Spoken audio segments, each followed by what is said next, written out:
Our body has evolved an immediate and complex response to natural traumatic injury. First, platelets in the blood begin to form a clot. Immune cells then enter the wound to digest bacteria and debris. Large white cells, called macrophages, release a protein that leads to increased blood flow and tissue inflammation. Although pain, swelling, and redness accompany this process, it is necessary to contain the injury and prepare tissue for repair.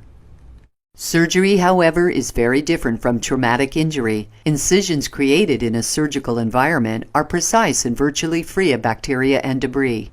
The robust inflammatory process so critical in traumatic injury may be in excess of that required for surgical repair. This can unnecessarily prolong pain, inflammation, and recovery after a surgical procedure. To mitigate excessive inflammation, doctors use non-thermal pulsed radiofrequency, or PRF therapy.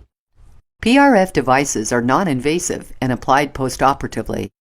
PRF therapy works directly at the surgical site to reduce pain and discomfort by working with the body's natural tissue repair process to counteract excessive inflammation. During the natural healing process, injured tissues release cytokines that initiate the inflammatory response and regulate tissue repair. In response to injury, calcium ions bind with calmodulin to activate constitutive nitric oxide synthase, or CNOS, which produces nitric oxide.